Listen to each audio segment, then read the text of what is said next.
શું પૂછેસ? તમારી યાદ નથી બોલવું તો કપડા તારે પહેરાવાના. હું તને કેટલી વાર કહું બ્રશ કરીને નાવા જા, બ્રશ કરીને નાવા જા? કેટલી વાર કીધું મેં આજ? તો હું વેલો જ નહીં લીધો. વેલો ના આવ્યો? બતાવો બધાને ઘડિયાળ. ઘડિયાળ બતાવો બધાને. જો ઘડિયાળમાં વાગ્યા છે 1:12 અને એવું કહે છે કે હું વેલો નાઈ લીધો એમ. ચંપલ કેમ પહેર્યા? હવે નિત્યમ કેમ ચંપલ પહેર્યા? ઠંડી લાગતી હતી એમ. અહીંયા તો ચંપલ બહાર કાઢીને અહીંયા પહેરીને. બોલ શું થતું હતું? એલા ભાઈ આ છોકરાને કોઈ સમજાવો. આવા કાળઝાળ ઉનાળામાં આને ઠંડી લાગે છે. બોલો વાગી ગયા છે ને ફાઇનલી અમે મા દીકરો બે જમવા બેસી ગયા છીએ. હેને નિત્યમ? તો ભાઈ નિત્યમને ખાવું હતું રસ રોટલી અને મને થોડોક આજ રાઈસ ખાવાનું મન થયું હતું. તો ભાઈ મેં જો રાઈસ બનાવ્યા છે, જોડે ફૂલ ઘીવાળી રોટલી અને ગરમર રસ છે. તો ઓબ્વિયસલી ભાઈ ગરમર મોસ્ટ ઇમ્પોર્ટન્ટ. ગરમર વગર કેરીની સિઝન રસ અધૂરો. એટલે ભાઈ ગરમર ખાવાની બહુ મજા આવે રસ જોડે. ભાઈ તમને ભાવતી ન ભાવતી બે નંબરની વાત છે, પણ મને બહુ ભાવે. અને નિત્યમને ઓનલી રસ અને રોટલી ખાવું છે. તો એક રોટલી લીધી છે અને સામે જો રસ કાઢેલો રહ્યો.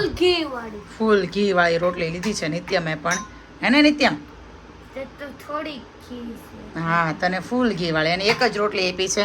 એમ એવું છે મારા ભાઈને ખાતા વાર લાગે ત્યાં પંખાની હવા આવે ને તે રોટલી થોડીક આમ ચવડ થઈ જાય તો એક રોટલી જ આપો એને હું. અને બીજી વાત એ કે એટલી ગરમી છે ને તો બહાર ઊભું નથી રહેતું. મા દીકરો આજે એસીમાં જમવા બેઠા છે. એને નિત્યમ? અને અવડો મોટો બરફ હતો અહીંયા ધોડાઈ ગયો તે હું પોતું લેવાઈ ગયો, કટકો લેવાઈ ગયો. એને લઈને આવ્યો કે આ બધોય બરફ પીગળી. એને બહુ અજીબ લાગ્યું. હજી જસ્ટ બરફ નીચે પડ્યો ને કટકો લઈ આવી જા ફટાફટ દોડીને એવો લઈને આવે ને બરફ પીગળી ગયો. કે મમ્મી કે બરફ પીગળી ગયો. મને ગરમી જેટલી છે એસી વર્ક નથી કરતું.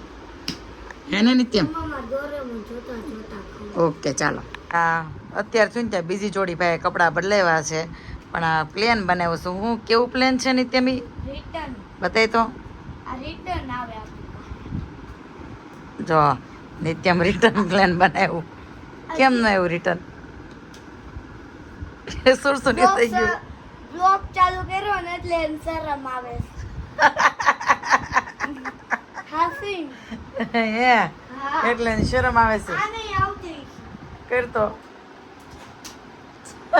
હાલત નથી આવતી. આને કેમ આવે છે? એવું હો રિટર્ન પ્લેન આવી ગયું. નિત્યમ આ હું કરું ઘરમાં? આમ જો હું તમને નહોતી કહેતી આગળના બ્લોગમાં કે હું જાગું ને ત્યાં આખી રૂમમાં બધી નકરા પ્લેન જ પીડાવું. જો જો દેખાય હજી આમ પીડાય છે. જો આ કરો તો ન્યાય પીડાશ ને પ્લેન. જો જો પીડા પ્લેન.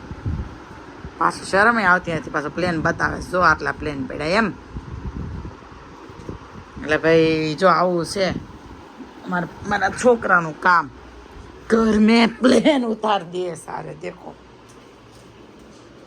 હજી પ્લેન જ બનાવે છે. પેલા 6:30 જેવું થઈ ગયું હશે. નીચે બેઠા છે નિત્યમ ભાઈ બોલ બેઠે રમેશ. જો એ માર્યું. અરે તું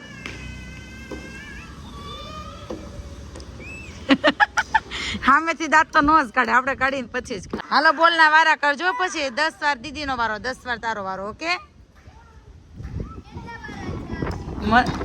મને નથી ખબર એટલે તમે બે કાઉન્ટ કરતા જજો કેટલા વાર એમ. પેલા નિત્યમ અને દીદી બે જ રમતા હતા. હવે કેટલી બધી કંપની મળી ગઈ નિત્યમને. જો અરે વાહ લે માર પાછું.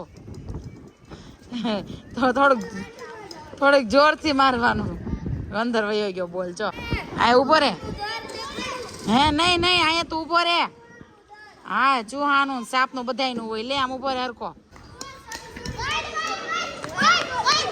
ઉભો રે કાઢી દે દીદી.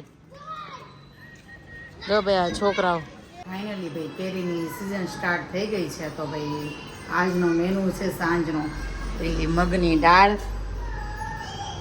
અને રોટલી અને સાથે રસ કાઢીને ફ્રીજમાં મૂકી દીધો છે. જો અને અમારા નિત્યમભાઈ કરે છે આરતી.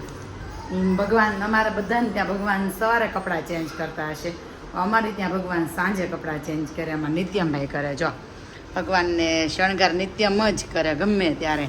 જો અત્યારે મસ્ત કપડાં પહેરેવા છે ભગવાનને. કયા કપડાં પહેરેવા હતા પહેલાં? રેડ કલરના હતા ને. અને હવે કરશે એ આરતી. અને ઘરની હાલત જો કેરી ખાય ને કેરીની પ્લેટ ને પડી છે. મેં આરતી કરવાની કીધું ને કેરીની પ્લેટ નાખવા જવાનો ટાઈમ ન હોય કે ભગવાનના કપડાં ચેન્જ કરવા છે. તો ભાઈ આજનો મેનુ એ છે ને સાથે ગરમ. તો ભાઈ ચાલો બની જાય ને પછી પાછા મળી.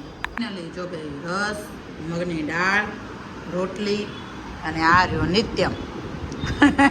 હું હલવાઈ ગયું મોઢામાં યાર. નો કાચો પાપડ ખાતો તો હાલ હવે ટીવી ચાલુ કરાવી. પાપડ પાકી જાય. હાલ બેસા નીચે. જો બે નિત્યમની પ્લેટ છે હો. અમારે નિત્યમભાઈને ગોલો ખાવો હતો ને તો પેલા બેન મા દીકરો ચાલવાની કા અને ગોલો ખાધો. હવે નિત્યમ શું કરવું છે? હવે નિત્યમભાઈને પીવી છે.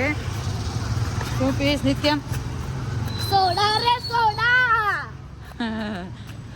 આને કોઈક જોઈ જાય તેમ થાય કે આને ગોળો ચડી ગયો એમ. તો હવે ભાઈ મા દીકરો ચાલતા ચાલતા જાય છે સોડા પીવા.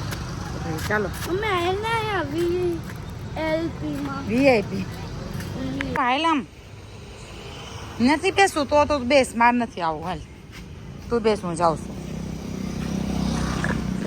ભાઈ એટલું ચાલે ને એમાં ભાઈ થાકી ગયા. એટલે નિત્યમ રહેશે ત્યાં ને હું ચાલવા મળી. હે ને નિત્યમ? ફાઇનલી અમારી લીંબુ સોડા આવી ગઈ છે. અને નિત્યમભાઈને ચાલીને પસીનો પડી ગયો. જોતા હામું જોતો આખો તો થોડુંક ચાલો તોય હે ને. તો હવે જોવાની છે. કીડીઓ નથી ને એમ. કીડીઓ ન હોય ને તો બેસવાનું શાક પછી ઘરે જઈને ભારો પડી જાય. કા નિત્યમ? નિત્યમ નંબર પ્લેટ વાંચે છે. હું નામ બોલો નિત્યમ? ગોલડિયા સુમિતભાઈ. આમાં તમને આ નંબર પ્લેટમાં ક્યાંય ગોલડિયા સુમિતભાઈ દેખાતું હોય ને તો જરાક કહેજો. હાવ ફેંકા હોય નિત્યમ. હાવ એટલે હાવ. તને એમ કે એકાદું નામ એવું હોય તો સાચું પડી જાય એમ. તમને કહીશ ને તો તમને દાંત આવશે. રાતનો 1 વાગ્યો છે. નિત્યમને ભૂખ લાગી હતી તો ભાઈ એ બેઠો છે. રાક્ષસ ખાઈ તો ચેવડો લઈને બેઠો છે. રાક્ષસ ખાઈ તો રાતમાં રાક્ષસ જ ખાય, ન ખવાય. અને એ બધી વાતની સાઈડમાં પણ નિત્યમે મને મહેંદી મૂકી દીધી. તમારે જોયું હોય તો જો. નિત્યમ પપ્પા એવા ખોલ મહેંદી મૂકી પગે એને મને દરવાજો ખોલવા. હિતેશ એવા સિતેશ. કોણ હિતેશ?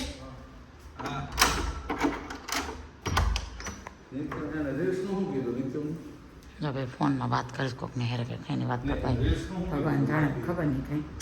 પણ હવે સુઈ જાઉં છું. ફોન જ કરતી મને નિતેશનો ફોન બીજી આવતો હતો.